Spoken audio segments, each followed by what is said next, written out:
Assalamualaikum warahmatullahi wabarakatuh. Perkenalkan, nama saya Muhammad Gavi Nugraha Galia. Dengan NPM 2415031023, saya berasal dari Departemen Pengembangan Keteknikan dan dari Divisi Penelitian dan Pengembangan.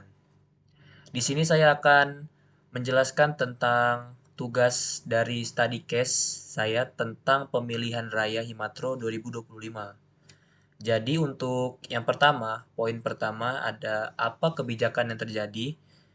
Langkah hukum yang diambil dalam konteks ini adalah pengesahan surat keputusan ataupun SK mengenai tata tertib pelaksanaan pemilihan raya mahasiswa Teknik Elektro periode 2025.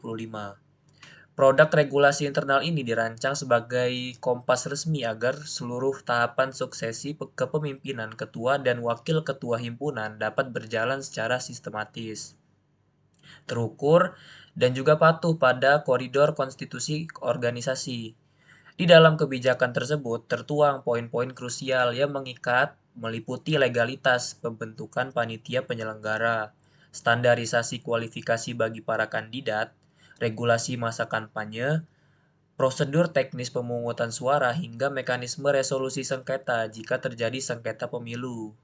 Esensi utama dari aturan ini adalah menegakkan marwah demokrasi yang berlandaskan asas langsung, umum, bebas, rahasia, jujur, dan adil, demi menjamin transisi kekuasaan yang bersih dan transparan.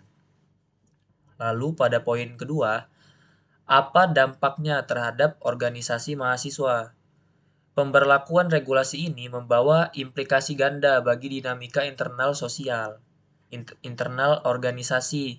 Sisi positifnya, Himatro mendapatkan kepastian hukum yang membuat seluruh alur pergantian pengurus menjadi lebih rapi, terarah, dan minim resiko prosedur karena setiap organ kerja memahami batas tanggung jawabnya.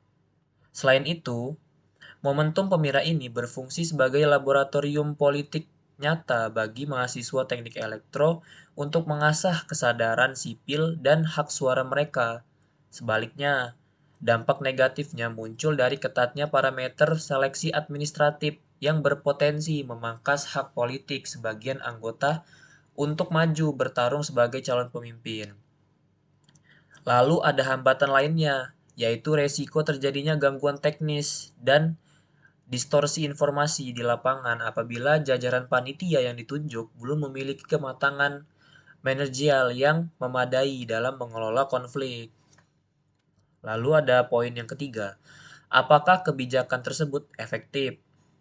Secara tekstual, instrumen kebijakan ini dinilai cukup berhasil karena mampu memetakan seluruh rangkaian pemira secara komprehensif dari hulu ke hilir.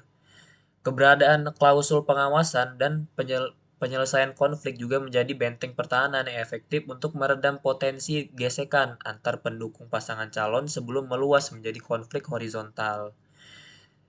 Demikian, tingkat efektivitas realnya sangat bergantung pada komitmen moral para pelaksana di lapangan.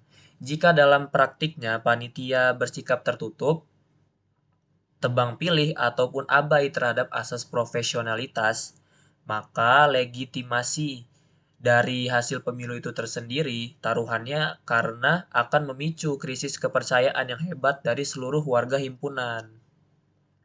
Lalu ada poin yang keempat, yaitu apakah kebijakan tersebut bertentangan dengan aturan yang lebih tinggi. Nah, jika ditinjau dari hierarki hukum kampus, ada aturan pemira ini pada dasarnya selaras dan tidak keluar dari jalur ADART Himatro. Secara regulasi, kemahasiswaan yang berlaku di tingkat fakultas maupun universitas, aturan ini murni lahir untuk mendukung iklim demokrasi yang tertib di lingkungan mahasiswa. Demikian, celah krusial yang perlu dicermati berada pada pasal pembatasan syarat konstitusional bagi para bakal calon. Apabila batasan-batasan tersebut dirasa terlalu mengekang dan tidak memiliki sandaran hukum yang eksplisit dari aturan di atasnya, hal ini memicu perdebatan serius mengenai pengebiran hak dasar mahasiswa dalam berorganisasi, sehingga memerlukan peninjauan yuridis berkala agar tetap berkeadilan. Lalu ada poin yang kelima, yaitu langkah atau strategi organisasi mahasiswa. Nah, guna menyikapi dinamika pada organisasi ini, organisasi harus mengawal ketat keterbukaan arus informasi di setiap lini pemira agar tidak memicu kecurigaan publik ataupun rumor miring. Strategi taktis yang bisa diambil adalah melibatkan pengawas independen serta saksi dari berbagai elemen mahasiswa dalam setiap proses yang krusial, sekaligus membuka ruang evaluasi terhadap pasal-pasal yang dinilai diskriminatif agar sistem pemilihan di masa depan jauh lebih inklusif. Terakhir, jajaran panitia wajib memegang teguh fakta integritas dan menjaga jarak netral dari kepentingan politik praktis manapun, sehingga estafet kepemimpinan Himatro ke depannya dapat diselesaikan secara terhormat dan diakui keabsahannya oleh seluruh anggota Himatro. Sekian dari analisis study case pemilihan raya Himatro 2025 dari saya, Muhammad Gavi Nugraha Galia. Itu saja yang dapat saya sampaikan. Terima kasih. Wassalamualaikum warahmatullahi wabarakatuh.